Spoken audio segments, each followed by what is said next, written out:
eu sou o Olivar Basílio e a minha matéria com vocês será Epístolas Paulinas 1 e 2.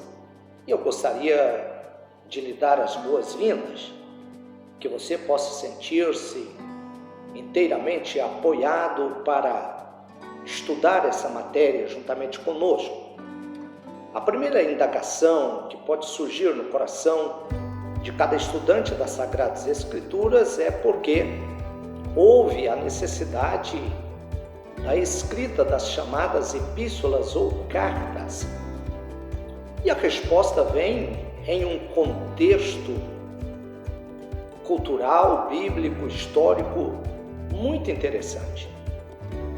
Veja, a igreja cristã tem o seu início com visibilidade social a partir do batismo com o Espírito Santo, batismo esse que alcançou quase 120 pessoas no cenáculo em Jerusalém, inaugurando dessa forma as atividades eclesiásticas, com a posterior pregação de Pedro e o batismo em águas de quase 3.000 almas, conforme a narrativa de Atos, capítulo 2.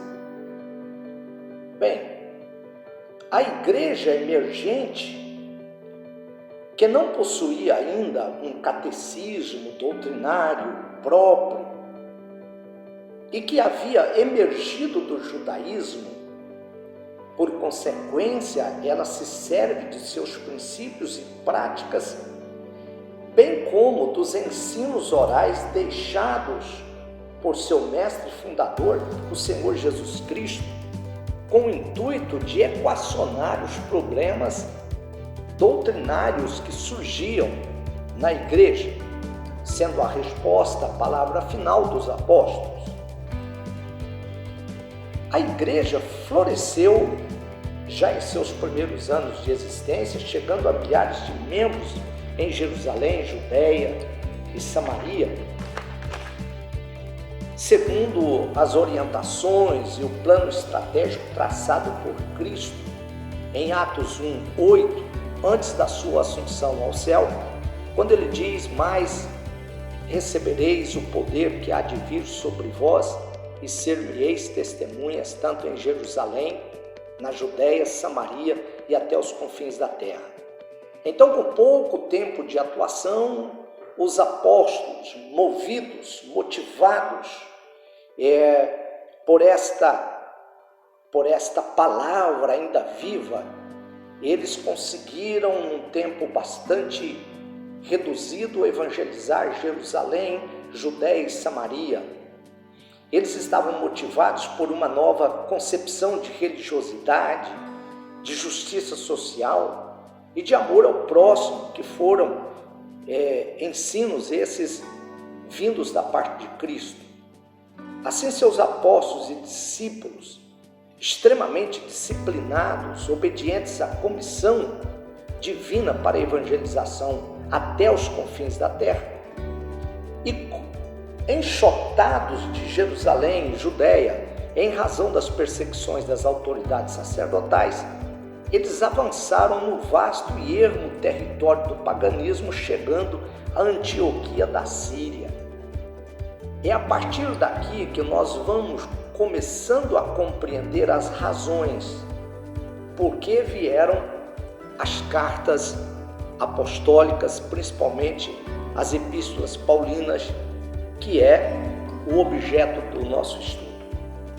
Veja só, enquanto Jerusalém perde influência em razão do esvaziamento de seus membros expulsos pelas autoridades, a igreja de Antioquia ganhava relevo com a chegada de alguns doutores em sua membresia.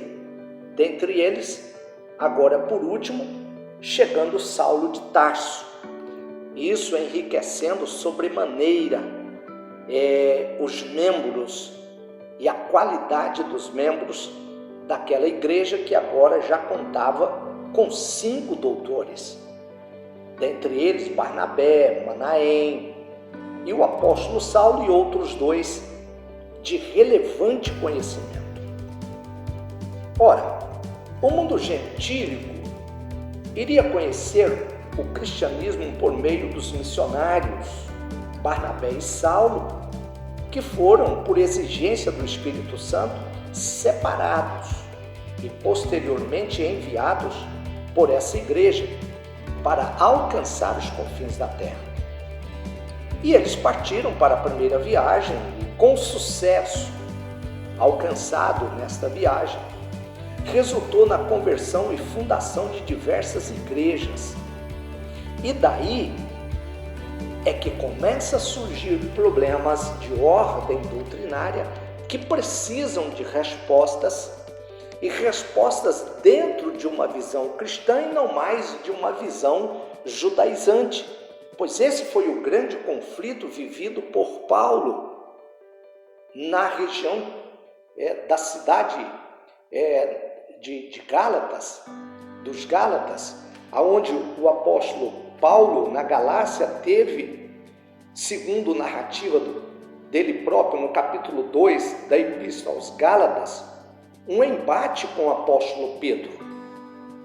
Porque, segundo o entendimento de Paulo, os novos convertidos não deveriam viver como judeus, porque eram cristãos e haviam recebido o Evangelho.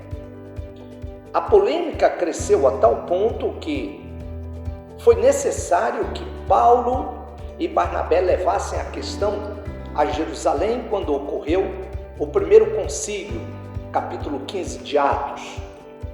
Em uma reunião presente os apóstolos, anciãos e todos os demais membros influentes daquela época deliberaram sobre o assunto e a conclusão daquele concílio deveria ser levado para os irmãos.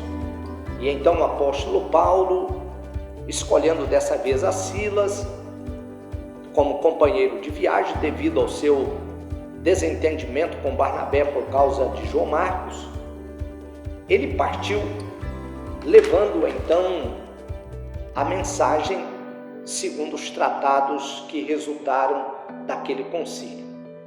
Assim, ele empreende sua segunda viagem missionária e dessa vez levando Silas como companheiro.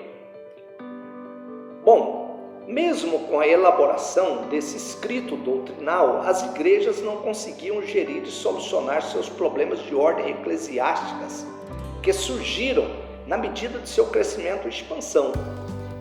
É nesse contexto que começam a chegar questões para o apóstolo Paulo, que fora o fundador, ou que, através de uma ação supervisionadora, o apóstolo Paulo tomava conhecimento das questões e o que fazer.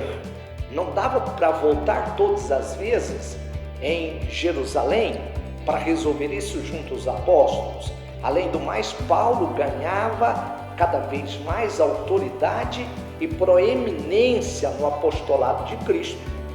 E daí, nesse contexto, é que surgem as epístolas apostolares. E dentre elas, nós temos as 13 cartas do apóstolo Paulo, que iremos estudar nas matérias de epístolas paulinas 1 e 2. Então, estudaremos todas as 13 epístolas: Romanos, 1 e 2 aos Coríntios, estudaremos Gálatas, Efésios, Filipenses, Colossenses, 1 e 2 Tessalonicenses, 1 e 2 Timóteo, Tito e Filemão. Essas epístolas também são conhecidas por epístolas paulinas. Assim, nesse curso, nós estudaremos as 13 epístolas, divididas em epístolas 1 e epístolas 2. Essa divisão foi levado em consideração apenas o quantitativo de cartas e o volume de cada manual, e não a classificação ou conteúdo e natureza, conforme pode-se observar do quadro que estamos relacionando abaixo. Nós poderíamos estudar estas estas cartas pela natureza, pela escrita, mas não, nós escolhemos dividi-la apenas para separar a quantidade, porém sem não explicar o que cada carta, a que grupo cada carta pertenceria se tivesse sido dividido de outra forma. Assim esperamos que os nossos alunos tenham um bom proveito e sucesso no seu aprendizado.